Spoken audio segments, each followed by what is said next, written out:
Behind closed doors at Windsor Castle, a staggering internal crisis has erupted following the explosive leak of controversial yacht photographs involving Queen Camilla, triggering an unprecedented institutional showdown that has sent shockwaves across the highest echelons of the British state. What began as an unverified digital upload on an encrypted offshore media forum rapidly transformed into an absolute catastrophe for palace communications, as high-resolution images depicting private, unauthorized gatherings off the Mediterranean coast bypassed traditional security protocols and flooded global networks. Within hours of the initial breach, the digital files have been replicated millions of times across global platforms, forcing royal security commanders, civil servants, and senior advisors into emergency strategy sessions to manage what many are calling the most severe public relations emergency facing the monarchy in modern history. Inside Kensington Palace, Prince William was reportedly awakened by an urgent encrypted briefing from senior royal protection officers detailing the extent of the unauthorized release.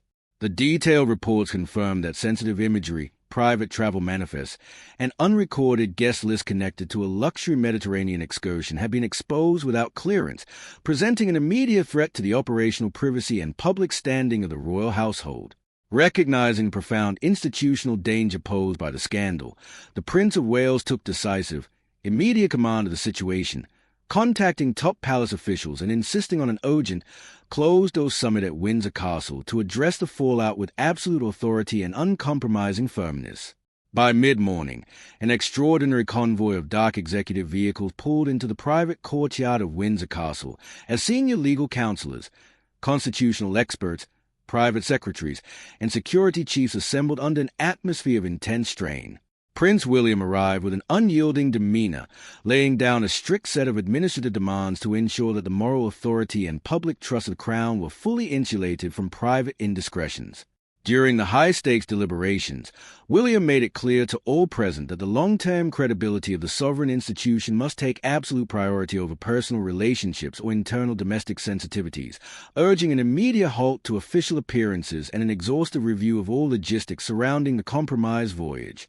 The tension within the council chamber reached a fever pitch as advisers debated the legal mechanisms and practical boundaries of responding to the leak.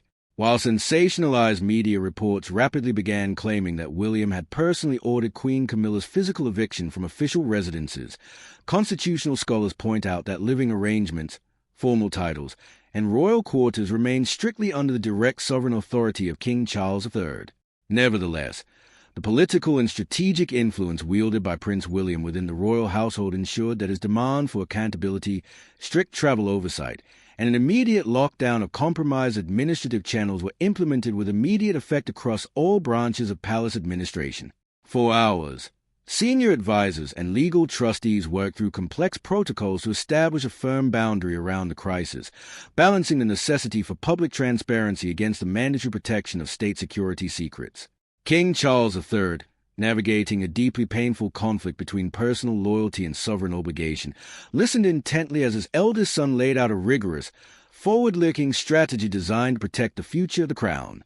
The Prince of Wales emphasized that the next generation of the monarchy would not permit operational oversights or unvetted private arrangements to undermine the foundational trust built between the British public and the sovereign state over generations.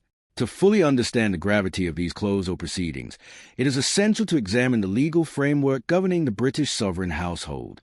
Under established law and royal charters, official properties such as Buckingham Palace, Windsor Castle, and Clarence House are maintained in trust for the active service of the state, rather than owned as personal private property by individual family members. Consequently, no prince, regardless of his position as heir apparent, holds the legal power to unilaterally remove a reigning consort from royal estates.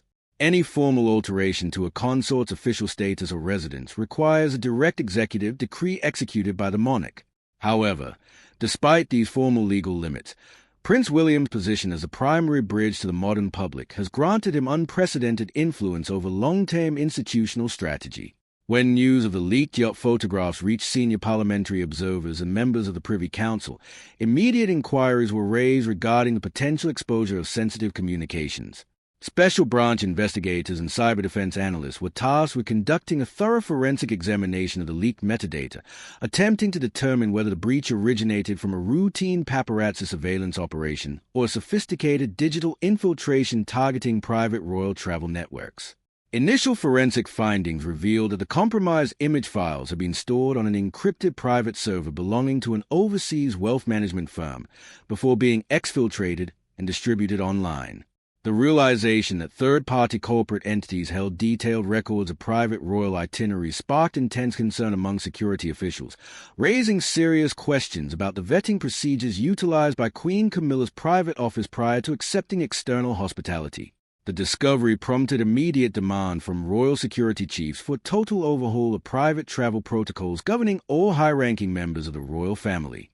As the forensic investigation deepened, Prince William took energetic steps to shield his immediate household and preserve the stability of the public schedule. Recognizing that public and media scrutiny would inevitably focus on Princess Catherine and their children, William instructed Kensington Palace's communications team to maintain a total protective firewall around his family.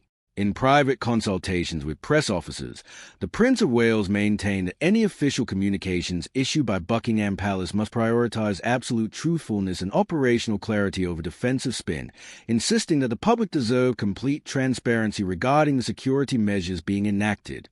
Inside palace press offices, staff worked continuously to manage thousands of urgent media inquiries pouring in from major news organizations across the world.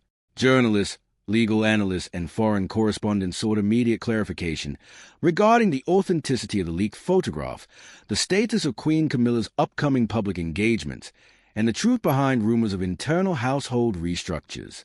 Behind the scenes, Camilla's personal administrative staff were instructed to stand down temporarily while independent auditors conducted a comprehensive review of all correspondence logs, travel manifests, and financial record connected to the Mediterranean journey. The broader analysis of the leaked documents exposed an intricate logistical network that extended far beyond simple vacation photography. Leaked records attached to the files indicated that the multi-million-pound vessel had been chartered through an offshore entity registered in a foreign tax jurisdiction, with several prominent international business figures present during the voyage. This revelation transformed a private privacy breach into a complex institutional headache, prompting parliamentary figures to voice concern over potential conflict of interest and the transparency of royal patronages. When presented with the initial financial tracking data, Prince William insisted on an exhaustive, independent review of all private gifts, travel accommodations, and corporate interactions accepted across the royal household over the past 5 years. He argued firmly that the monarchy could not afford even the slightest perception of financial opacity or corporate influence, driving a fundamental modernization of royal compliance rules. This uncompromising stance forced an immediate end to informal travel arrangements, establishing rigid new guidelines that require all external hospitality to be vetted through official state channels. Simultaneously, global digital networks were flooded with wildly exaggerated commentary, speculative broadcasts, and synthetic video content generated by automated online channels. Independent media analysts noted that hundreds of clickbait creators began producing dramatized narratives claiming that physical confrontations had erupted inside palace walls, using manipulated thumbnails and AI-generated audio to maximize online views. This flood of viral misinformation created a dual challenge for palace officials, who were forced to investigate a genuine security leak while simultaneously countering a massive wave of online sensationalism. In response to the growing confusion online, Buckingham Palace's Digital Communications Division issued a formal notice emphasizing that legitimate news concerning state affairs, royal schedules, and household appointments is released strictly through accredited press channels. The statement urged members of the public and news organizations to treat unverified online commentary with extreme caution, reiterating that official updates regarding the royal family are handled exclusively through verified palace representatives. Despite the palace's efforts to maintain calm, public interest in the internal dynamics of the royal household reached unprecedented levels. Search engine traffic surged globally as audiences sought clarity on Prince William's emergency meetings, the ongoing security audits, and the long-term implications for the structure of the monarchy. The intense public focus highlighted the delicate balance the modern royal family must maintain between personal privacy and public accountability in an era of instant global communication. The conflict surrounding the leaked imagery brought to light long-standing constitutional dynamics within the House of Windsor. As a direct heir to the throne, Prince William bears the primary responsibility for ensuring the long-term relevance, integrity, and public trust of the monarchy for future generations. His approach emphasizes operational discipline, complete transparency, and a strong alignment with modern public expectations, ensuring that the institution remains resilient against external and internal challenges alike. Conversely, King Charles III had spent decades working to secure Queen Camilla's public acceptance and official standing within the royal hierarchy. The sudden emergence of a high-profile scandal threatening that carefully established position presented a deeply complex challenge for the monarch. However, constitutional tradition dictates that during times of institutional stress, the long-term stability and moral standing of the crown must always take precedence over personal considerations, leading the king to fully support the rigorous security and administrative reforms demanded by his heir. As the emergency strategy meetings at Windsor Castle drew to a close, concrete administrative changes were put into motion across all royal residences. Queen Camilla's private travel and scheduling arrangements were integrated directly into the central palace administrative system, ensuring that all future engagements and logistics undergo strict, independent security vetting. Furthermore, secondary public appearances were temporarily paused while internal teams finalized a comprehensive audit of private communications and third-party logistics. In the weeks following the initial crisis, the House of Windsor initiated a systematic overhaul of its internal compliance architecture. New binding regulations were established across all royal households, setting clear, transparent parameters for private travel, digital security, and official interactions with external entities. These historic measures, driven by Prince William's proactive leadership, officially closed long-standing operational loopholes, laying down a modernized governance model designed to protect the integrity of the monarchy in the 21st century. Prince William and Princess Catherine resumed their official public duties with steady determination, receiving widespread praise from civic leaders and the public for their calm, principled response during a period of intense institutional pressure. Their focus remained firmly fixed on national service, community outreach, and official state representation, demonstrating the continuity and stability that define the core purpose of the sovereign house. As forensic security teams completed their investigations and global media focus gradually shifted, historians and constitutional experts agreed that the decisive handling of the crisis marked a pivotal moment in modern royal history. By confronting the security breach directly, enforcing absolute operational discipline, and implementing permanent administrative reforms, the House of Windsor successfully navigated a complex modern challenge, reinforcing its foundational commitment to public trust, institutional integrity, and transparent service to the nation. Behind the closed doors of the sovereign administrative offices, the forensic audit into third-party private travel and corporate relationships expanded into a comprehensive investigation of historical palace records. Operational security officers, working alongside top civil service advisors, meticulously examined financial ledgers, private jet manifests, and hospitality disclosures dating back over 2 decades. The exhaustive review aimed to establish an unbreakable system of institutional accountability, ensuring that no informal agreements or private commercial ties could ever again expose the sovereign household to international scrutiny or security vulnerabilities. Inside the private council chambers at Windsor Castle, Prince William met regularly with senior royal trustees and constitutional law experts to monitor the implementation of the new governance protocols. The Prince of Wales reaffirmed that the future of a monarchy depended on an unyielding commitment to public service, operational transparency, and absolute integrity. His proactive approach sent a powerful signal throughout all branches of the British state, demonstrating that the next generation of leadership was fully prepared to enforce rigorous compliance standards across every level of royal administration. Meanwhile, international diplomatic channels received official updates clarifying the modernized framework governing royal engagements and private travel. Foreign embassies and Commonwealth High Commissions were provided with detailed guidance regarding the formal vetting procedures now required for all external invitations extended to members of the royal family. These measures eliminated traditional ambiguities surrounding private hospitality, establishing a clear line of demarcation between official state functions and private personal activities. Behind the scenes at Clarence House, administrative staff supporting Queen Camilla underwent comprehensive retraining on updated compliance directives. Every scheduled public appearance, diplomatic reception, and charitable patronage was subjected to independent review by Central Palace coordinators before receiving formal authorization.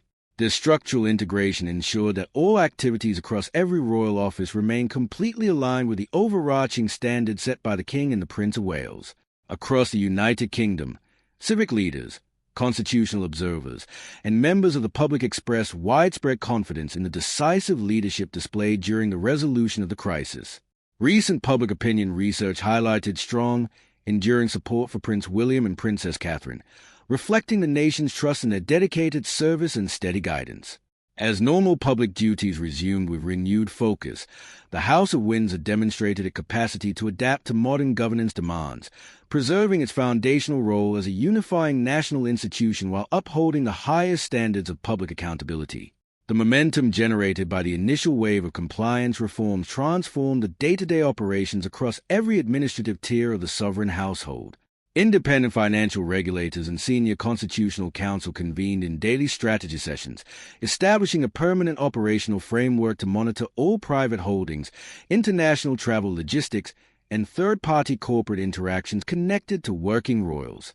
The comprehensive audit, which initially focused on the immediate fallout from unauthorized offshore communications, quickly expanded into a complete modernization of royal governance protocols, setting an uncompromising standard of institutional accountability across the United Kingdom and the Commonwealth realms.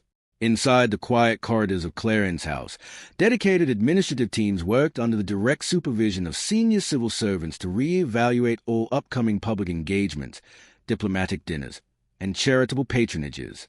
Every scheduled event was subjected to multi-layered vetting procedures designed to eliminate any potential overlap between private personal interests and official state representation. This structural integration ensured that all public activities remained strictly aligned with the core principles of transparency, public service, and fiscal integrity established by the Sovereign and the Prince of Wales. Simultaneously, at Kensington Palace, Prince William continued to lead high-level briefings with key members of the royal household, civil service leaders, and security chiefs. The Prince of Wales emphasized that maintaining public trust required a proactive, continuous commitment to open governance, ensuring that traditional royal privacy never compromised institutional duty. His steady leadership during this critical period of reorganization resonated deeply with political leaders in Westminster, who commended the Crown's swift, decisive actions to fortify the integrity of the state against external operational risks. Across global diplomatic channels, high commissioners and foreign ambassadors were kept fully informed through official, secure communications regarding the updated protocols governing international state visits and formal invitations. The diplomatic circulars established explicit criteria for accepting external hospitality, ensuring that all travel arrangements involving senior members of the royal family undergo rigorous independent verification prior to departure. This standardized framework removed historical ambiguities surrounding private travel, reaffirming the British monarchy's dedicated alignment with contemporary standards of public sector ethics. Public opinion across the nation remained firmly supportive of the structural changes implemented throughout the sovereign estate. Civic commentators and constitutional scholars noted that by treating administrative oversights with total seriousness and instituting permanent external checks, the House of Windsor demonstrated remarkable resilience and adaptability. As official routines resumed with heightened transparency, the royal family reaffirmed its foundational purpose, serving as a unifying, honorable, and accountable symbol of the nation, fully equipped to navigate the complexities of the modern era. The systematic overhaul of royal financial operations soon reached beyond administrative policy, reshaping the internal dynamics of the royal household itself. Senior courtiers and legal trustees, working closely with parliamentary oversight committees, introduced a centralized asset tracking network that subjected every private trust, real estate transaction, and offshore investment linked to the sovereign estate to continuous independent auditing. This unprecedented level of transparency ensured that no personal entity or private office could operate outside the scope of statutory compliance, effectively closing the structural loopholes that had previously permitted unrecorded offshore accounts to exist. At Clarence House and Buckingham Palace, the operational environment underwent a profound cultural shift. Staff members across all departments were required to complete rigorous ethics and compliance training, while private administrative files and communication channels were brought under unified digital security protocols. Security details and logistics teams assigned to senior working royals were given strict instructions to report any third-party hospitality offers or private travel requests directly to the newly formed Sovereign Compliance Board. By establishing these rigid boundaries, the monarch and the Prince of Wales ensured that personal relationships could no longer compromise the institutional integrity of the Crown. In Westminster, lawmakers recognized that the proactive measures taken by King Charles III had averted a severe constitutional standoff. Parliamentary leaders praised the King's willingness to enforce total accountability within his own household, noting that the voluntary adoption of external oversight mechanisms set a powerful benchmark for public institutions nationwide. Committees tasked with reviewing sovereign finances noted that the newly established framework provided a durable model for balancing traditional royal prerogatives with modern standards of democratic transparency. Across the Commonwealth realms, foreign governments and diplomatic missions welcomed the updated guidelines governing royal travel and official representation. High Commissioners noted that the removal of administrative ambiguity reinforced confidence in the monarchy's role as an international diplomatic asset. The clear distinction between official state duties and private personal affairs reassured international allies that the House of Windsor operated with absolute propriety on the global stage. As the comprehensive auditing process neared completion, the long-term benefits of the structural reforms became increasingly evident to both political observers and the general public. The decisive actions taken to expose hidden accounts, revoke titles, and restructure palace governance demonstrated that the Crown's commitment to public trust is absolute. By placing institutional duty above all else, King Charles III and Prince William successfully fortified the British monarchy against future operational vulnerabilities, securing its position as a transparent, honorable, and enduring institution for generations to come. The structural overhaul triggered by the Financial Compliance Initiative rapidly extended across every tier of the royal administration, transforming the operational culture of the sovereign estate. What began as a targeted inquiry into undisclosed offshore assets evolved into an exhaustive, multi-phase review of the monarchy's internal governance. Independent regulatory teams, operating with full executive authorization, worked alongside senior civil servants to construct a modern, real-time audit framework.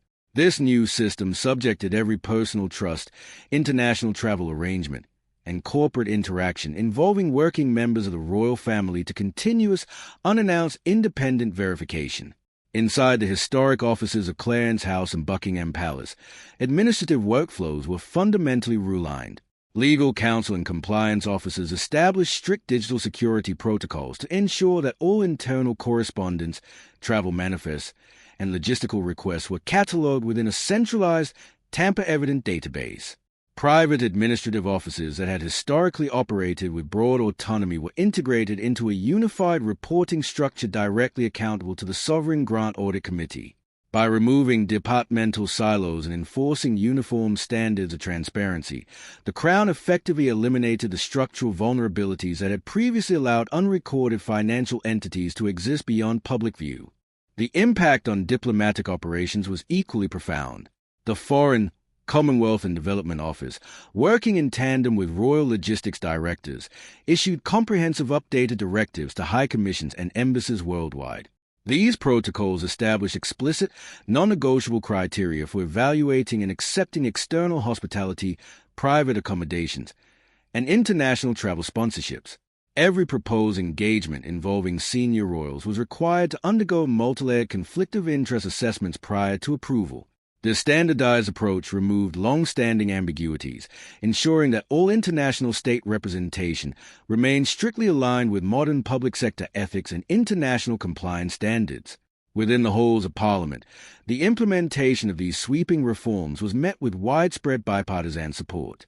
Members of the House of Commons and the House of Lords commended the monarch's uncompromising commitment to institutional accountability, noting that the voluntary integration of independent external oversight marked a historic evolution in the governance of the Crown.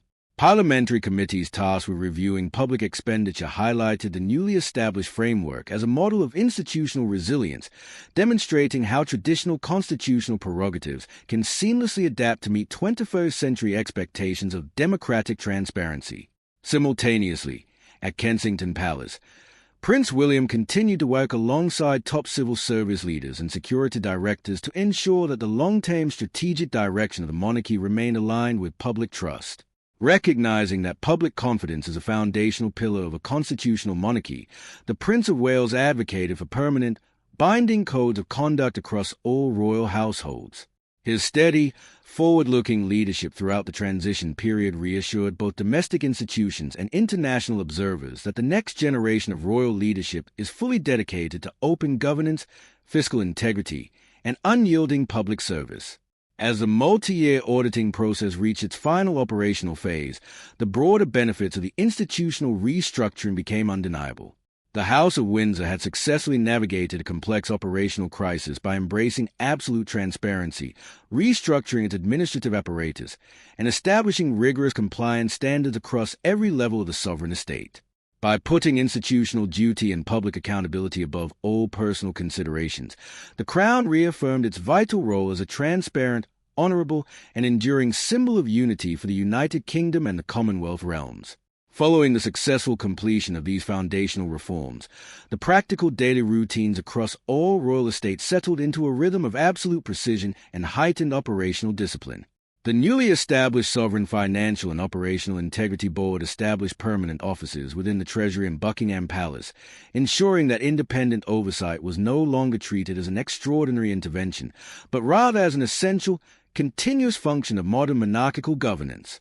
Every quarterly report, asset valuation, and logistical expenditure was subjected to systematic review before being archived into public-facing compliance registries, effectively creating an unbroken record of institutional integrity. Inside the operational divisions of the sovereign household, administrative teams adapted seamlessly to the standardized protocols. Security personnel, legal trustees, and travel logistics managers worked in direct alignment, utilizing unified digital channels to coordinate every movement and public engagement of working royals. This high degree of centralization eliminated the risk of administrative overlap or unauthorized third-party arrangements, ensuring that all activities conducted under the royal banner remained entirely transparent and directly accountable to established constitutional guidelines.